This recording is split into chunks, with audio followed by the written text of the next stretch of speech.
Right, I'm going to be as open and honest with this review slash critique as I can be. And straight up, if you're just looking for a should I buy this game or shouldn't I would not advise buying this game. I cannot wholeheartedly say that this is a great experience to play, and the only people I would probably recommend the game to are those people that are looking for a cheaper indie game experience that has a brilliant art style. If you're not too bothered about repetition, go ahead, buy the game, no problem at all. I'm sure you'll love it. But if you're one of these people that gets quite bored doing the same thing over and over, stay clear from this game. And it is a shame because I really, really wanted to love it. And, in today's video, I'm going to explain why Void Bastards, for me, just absolutely missed the mark. So as always, before we start any of that, let's talk about the history of this game super briefly and how it came to be the way it was. So, let's start with what the game actually is. So, Void Bastards, and yes, that is its real name. It's pretty much the only time you're ever going to be able to say that word on YouTube without absolutely being rimmed for it. It's a first-person shooter, roguelike sort of game-ish.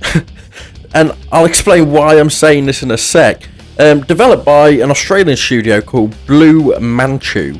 Really great name, if I do say so myself. And published by Humble Bundle. It was released on the 28th of May 2019 for Xbox One and PC. And then it was later ported to, I believe, the PS4 and the Nintendo Switch on May the 7th, 2020. So, a pretty recent release. And the game itself is basically just surviving in space, but not really in space. Again, I will explain. Now, there's obvious inspiration from games like System Shock and BioShock. People are going to hear this all the time. Any review you look at, people are going to say, oh, it takes inspiration from System Shock 2 and BioShock. Yes, it absolutely does. It's also got the art style of what can only be described as if someone was to get a comic book and ram said comic book so far up your rear end that you could taste words.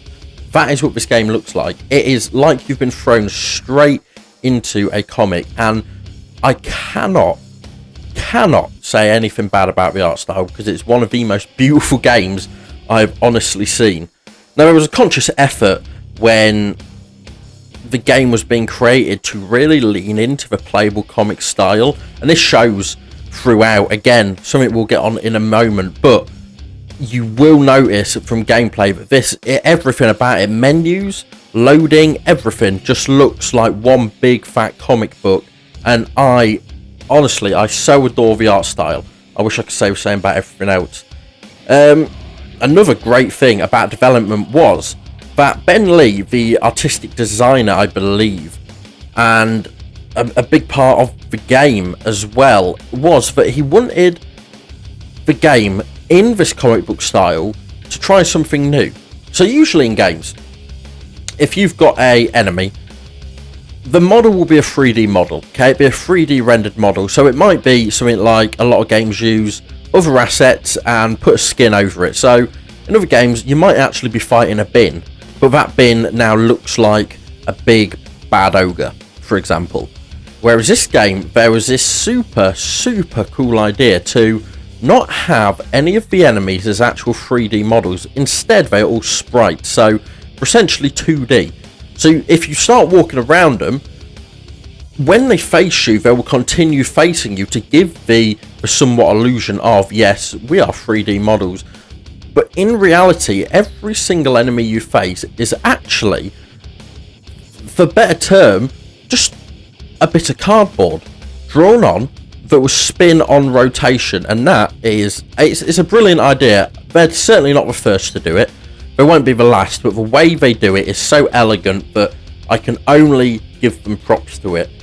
And other than that, there wasn't any major development problems. Of course, every development has some kind of issue, but there was certainly nothing like it got stuck in development hell for 18 years or anything crazy like that. That is pretty much simple as it is. Someone wanted to make something new, and I can commend them for that. I really can. Nowadays, every game looks the same, and so to make a game that is so out of the box, it really is brilliant.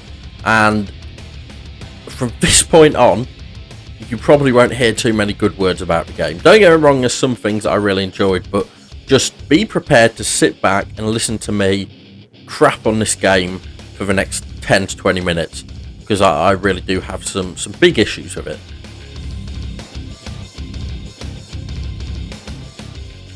Right, now when someone says to you, think of a story, that phrase itself could be quite difficult. Think of a story about what theme's story going to be in.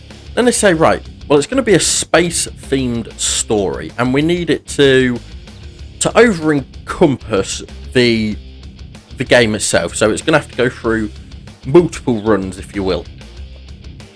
Again, that's quite a difficult notion to fulfill. Where do you go with this? Do you make it a light-hearted story, a dark-hearted story? Where are we going?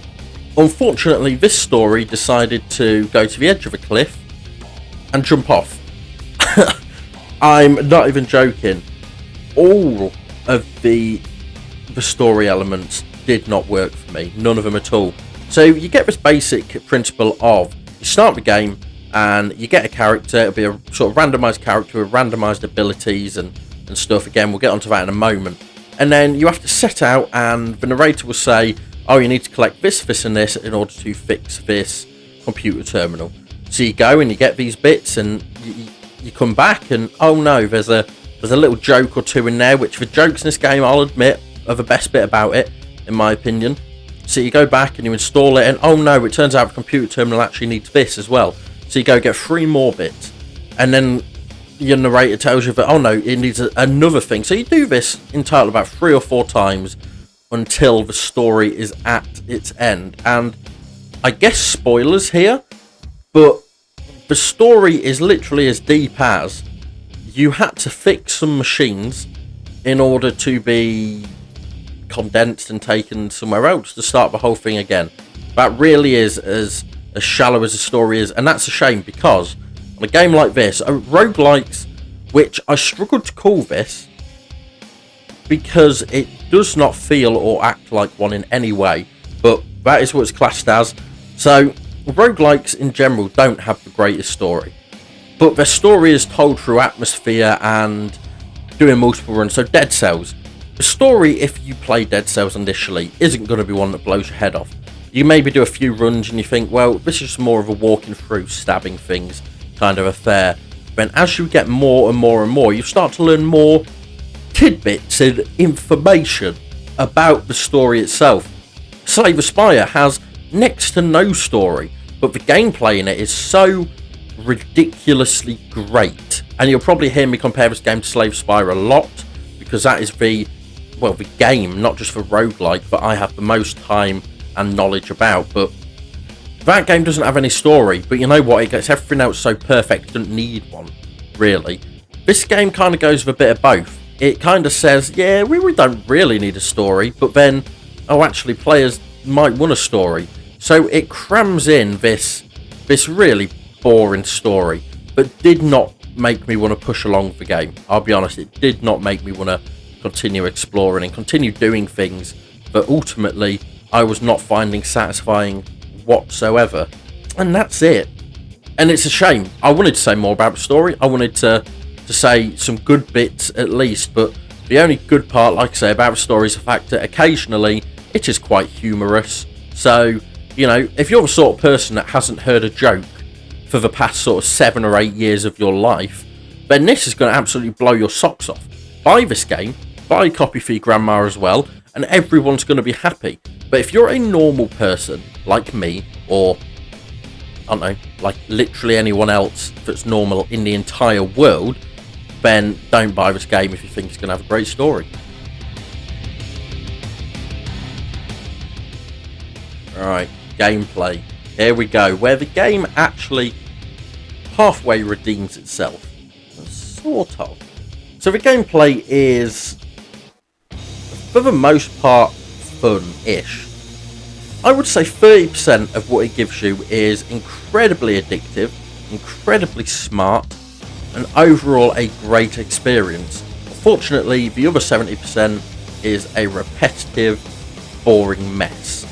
So, the gunplay itself is pretty great actually. Again, the guns are 2D sprites, they all look cool, they all have sort of cool animations when they're shooting, and it's very simple, but I absolutely adore it. Every time I shoot a gun, it's like the 2D sprites are dropping down to about 10 FPS, just in the way the gun shoots, and that's not a criticism.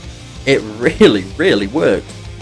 You also have gadgets and other things, so you have around about 5-6 main guns you can sort of craft and use, and you've got these gadgets and then a kind of ability, and the designs of them all are great.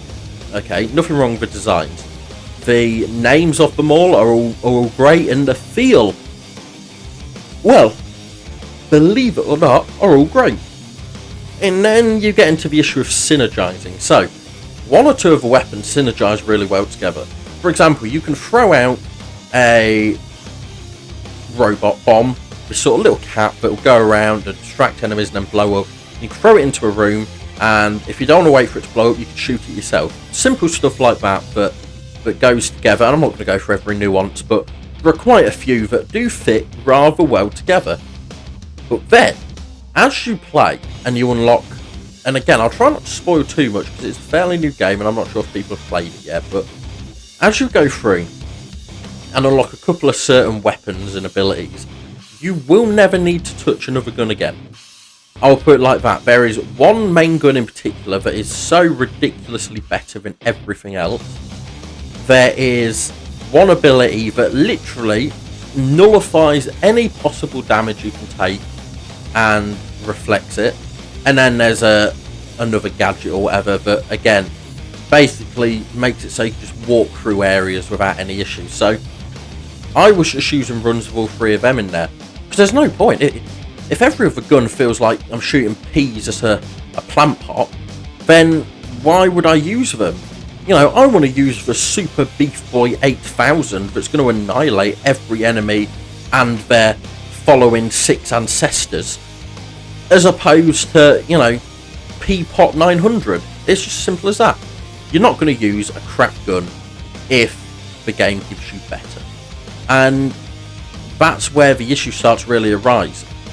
If I'm only using 3 guns, there's no replay value there. I get pretty bored after a while. You think about Call of Duty. You use one gun, you get it gold, you get it all the weapons in that category diamond, and what you're doing is once you've got one gun gold, you go on to the next using a different gun. Yeah, it may be the same category, it may fire the same and deal the same damage, but it looks new, it feels new, and so it keeps you hooked enough. But this just misses the mark for me. It really does. Upgrades as well, not worth it. Once you get 3 or 4 bigger upgrades, everything else becomes useless.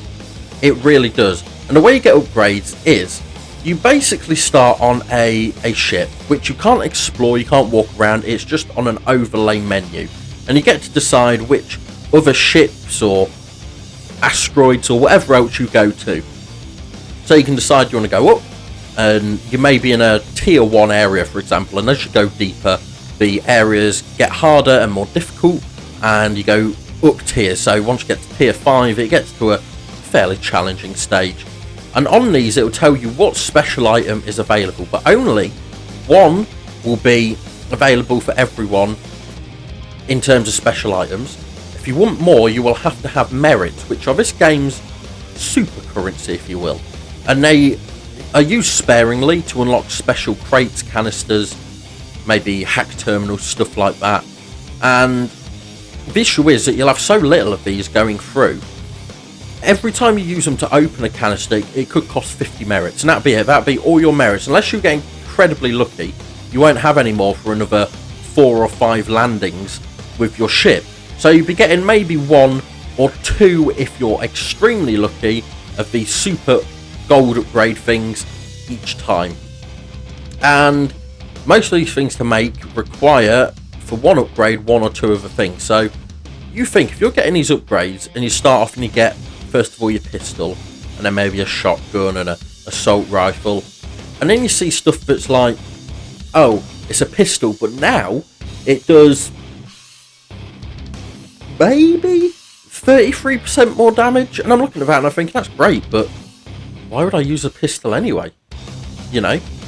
So you end up having all these upgrades that, quite frankly, are useless. You could quite easily, and I know this, I did it, you can start a new run, okay, a completely fresh run, reset the game essentially, and have just the standard shotgun, the standard electro blaster, and you can easily walk through every area without too much difficulty. And that is if you're on sort of medium difficulty. Anything higher, it does start to get a bit more challenging, but if you're on the standard difficulty that it recommends, then it's an absolute breeze. It really is. And that is a big issue, because in a roguelike, if your upgrades aren't satisfying and fulfilling their need properly, then what's the point? You know, what is the point? In Slay the Spire, if you go through and you get a card, and let's say the card costs 1 energy and does 10 damage, and that's very basic, but it does, you know, cost 1 energy, it's 10 damage, and the upgrade offers to take the energy down from 1 to 0, meaning that you can play this card for free, or it offers to take damage from 10 to 15, meaning that you do more damage. Okay, it's very simple, but you know what you're getting, and it is a solid. It's none of these percentages. This is what I hate in games. I hate when they give you goddamn percentages on things. The newest Call of Duty, you put this attachment on, it gives you a 6% damage increase, and I'm like, right, great, but how much damage is that increased? You know, I'm not a math god, and I don't have to sit down and see what damage a gun originally has, work out, you know, the 6%, you know, which requires working out 10%, halving it, and working out 1%. It's just a palaver. Why would I want to do that? If they're going to give me upgrades, at least say, oh, it does 8 more damage. At least I can then be like, oh, sick, 8 more damage, that's fine. You know, that's fine, I don't mind. You know, but they don't. It's percentages. It's always fucking percentages. But yeah, it's not satisfying. Every other roguelike that you play, when you get an upgrade, you really feel like you've got an upgrade. You really feel like with 2 or 3 more upgrades of your deck or your weapons or whatever it is, you're going to start to be a really beefy character. And then you know that you're going to start to get to harder areas and get better cards or weapons and get better upgrades. But this game doesn't. You get upgrades as they are. It doesn't matter if you're in an easy area or a hard one. And that is a bit of an issue for me. It might not be for everyone. Some people might love this, but I personally really did not like the way the upgrades actually worked overall. The rest of the gameplay as well is, what can I say, repetitive. Absolutely repetitive. I've never played a roguelike or a roguelite that has been this repetitive, and that's literally the goal of them.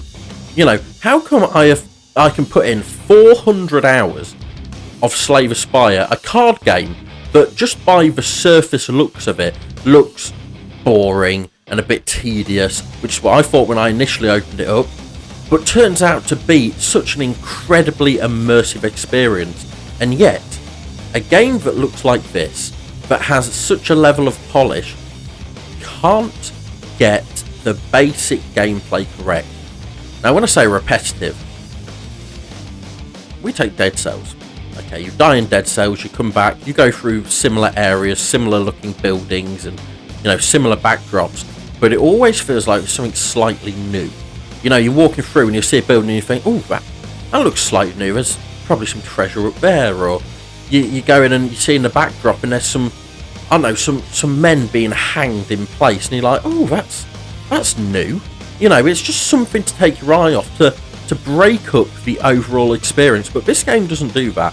This game, you will be exploring the same ship over and over and over and over again. The only differences being that the layouts will be ever so slightly different, and maybe it's a different colour. And that is it. Sometimes you'll be in a greyish ship, sometimes you might be in a pink one, sometimes you might be in a dark blue, and sometimes you'll be in a pink one again, because you're always in a pink bloody ship in this game, or a grey ship, or a boring looking ship, and you go around and you open your map and you look and you go, oh, that's the route I want to take to get some loot. You do a 360 clockwise around this map, shoot some enemies occasionally, and that's it. And that is such a shame, because there's not even mild variation in the rooms. For example, if you go into the helm, there will either be one layout for a helm on a smaller ship or a separate layout for a slightly bigger ship, and that's it. But they are identical in every possible way on every possible ship combination, and it's a real shame. Don't get me wrong, games have done this before, where they just spin rooms around or swap rooms in dungeons and so on, but this game really takes the piss with how much it does it, to the point where I found it quite offensive that they thought us to be so stupid that we wouldn't notice, because on the overlay all these ships look cool, they all look different, have different sort of designs and little things and nuances about them, but then you actually get in it and it's like, oh, this is the same ship I was just been on, and the same ship before that and before that. What's the point? If you're going to design something like this where your main goal is to just go as quickly on separate ships as you can, but I tell you what, at least make it interesting enough for me to want to board that ship. Got to the point where I was skipping most of, if not all, of the ships just to get to my next objective, just get it done quicker, because I didn't want to land. I really didn't. And the game shouldn't feel like that. It really, really missed the mark. So yeah, I warn you, if you're looking for variation, you're not going to find it here. Now, in terms of user reviews and overall reception to the game, it was actually fairly positive. So, on Metacritic, users gave it a 7.5, and from now, I just want to say I will not be using critic scores. I personally think critics, half the time, have no clue what we're on about. I've seen critic scores for this game giving it 10s, saying it's a breath of fresh air after only playing for like an hour, yeah? So, you know, then people can, you know, shut your mouth, clearly have no idea what you're doing. Not all critics, I'm sure some love games, but user reviews are what I'm going to go for from now, because that's people like me, it's people like you. So, like I say, user reviews gave it a 7.5, which was fairly positive, but a lot of people hated, just like me, the overall repetition of the game. In terms of what people were saying, I'm just going to read out a couple of quotes real quickly. So, Tonius42 said, I'm giving this game a 7. I love System Shock, I love Bioshock, I love Prey, Stalker, Deus Ex, and Fallout New Vegas. This game has some of that. It's pretty, and it does have fun moments, but there is a but. And it's a one that I don't think is talked about enough, because I believe most people write reviews under an hour. Just exactly what I said. The loot gets boring quick. I said it, and believe me, I wanted to play this game for months, but after 10 hours, I really didn't see the point. What have I been saying all video is that how boring this game is. And that's someone that has played a lot of games that have a similar, I won't say art style, but a similar game feel. And I wasn't a fan of it, and that's a real shame. Someone else put on there, 5 out of 10, very cool, with only one downside, it's not compelling. Simple. Need there be any more said? Really, there really doesn't need to be any more said, because it's as simple as that. The game doesn't immerse you, it doesn't drag you in, it doesn't make you want to play more. It just says, here you go. You know, do whatever. You know, you can get bored after a couple of hours, that's fine. And my actual gameplay, and this is not a joke, my first run, where I explored pretty much every ship I could, and I was playing on standard difficulty, took me around about 3 to 4 hours. I then started a second run, completed the second run even quicker, because I realised that I didn't need to get every single upgrade possible in the world. I simply needed to get a few specific ones. That took me around about 1 to 2 hours, because I was getting a couple of upgrades, going to my objective. If I wanted to, I honestly believe I could finish a run in under an hour, and I'm not a speedrunner. I could have just finished that run easily. It really is not a time-consuming game. You have challenge modes, which everyone knows how I feel about challenge modes. They do stuff like every ship has no power, but you get this bonus or blah blah blah. Challenge modes are fine. I've never been a fan of challenge modes in game. If that's something you love, then, you know, absolutely go for it. I understand some people love to have separate little nuances and challenges, but again, that's just not me, which is a real shame. But yeah, users overall thought it was a half decent game, but repetition really killed it, and I believe this game could have got a 9 out of 10 if they'd added a bit more variety to the overall game loop. Now, the sound and the music, let's just, just have a little listen. Walking around, occasionally shooting things and looting on pretty similar looking buildings, that's not going to be everyone's cup of tea, and that's fine. You know what? Let's chuck one of them in there. Oh god, he opened the door. Now, sound effects, music, or the overall atmosphere of the sound in the game is fine. I'm not going to give it a 10 out of 10 or anything like that. I think the weapon sounds fit really well for what the game is. Music side, I mean, it's lacking quite clearly. There needed to be something else there, I feel, sort of in the background to really hype you up a bit more going around these levels. This kind of game is, imagine if you had Doom, but without the music. It'd go from Doom to being more like, pretty bad. Or oh, it's not Doom anymore, it's sort of averagely sad. I don't know, it just doesn't feel the same. And I wish this game just had a bit more of a thump in there. You're going around spaceships, for God's sake, as this cool astronaut dude with weapons fighting aliens that have great identities. I will admit, all these aliens look just excellent. But yeah, you're going around, I wanted to hear in the background some, thumping bass going on, and, you're shooting aliens and you're trying to get back to your ship. That would have made the game a lot better in my books, but fortunately it wasn't there, so I can only go off what I heard, and that was, like I say, just okay. And now I'm going to do my other section. So it's something I'm going to start doing of points that maybe I don't feel like fit in to any of the other sections or didn't deserve a full-on conversation about in these sections. Just more of some sort of minor good points and minor bad points. So the names of the items in the game are funny as hell. Some of these things, like you're collecting spleens and eyeballs and some rotted off fingers, and I just took a moment while I was playing to just have a look through some of the item names, and I had a genuine giggle. I had a little chuckle to myself. I was like, that's, it's really smartly named. It's silly puns on things, and I love it. So if you get this game, just go through the upgrade menu and just look at some of the things. I guarantee it'll make you laugh. The narrator as well is absolutely brilliant.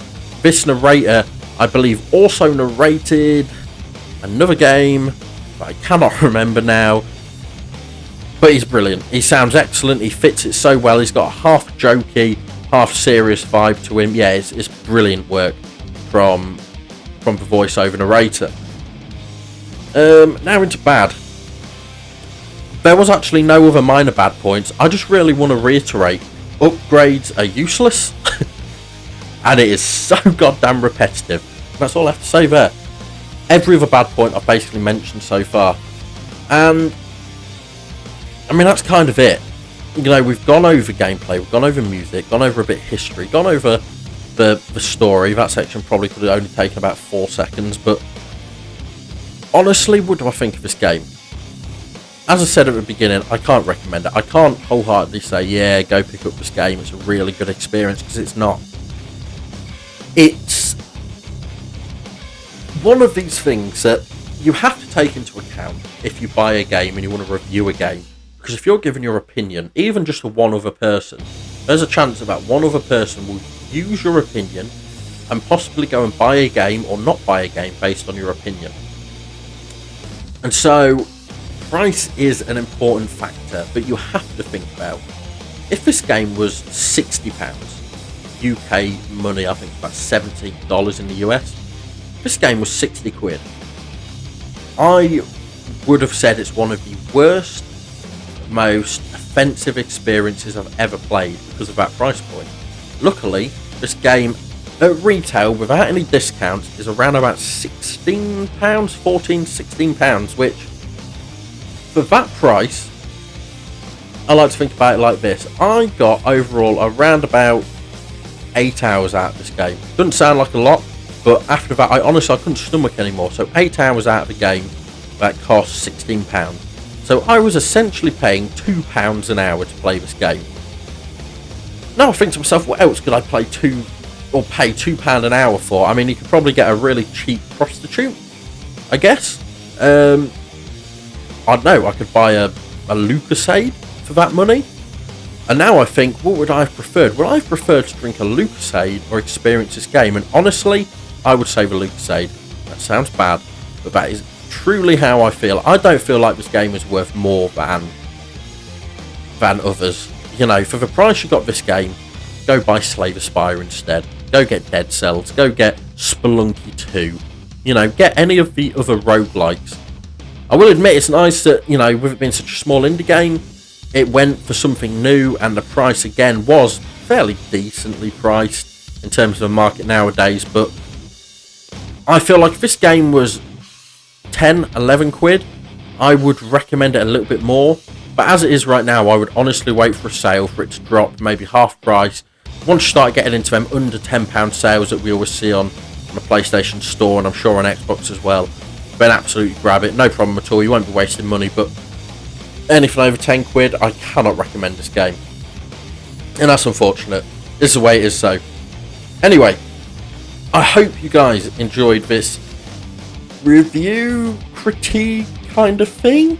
I don't really know what to word them, but yeah, I always have a great time doing these. This one's a bit longer just because I kind of like to rant about pointless crap for a while. But you know, thank you all for tuning in. My last video did pretty brilliant actually.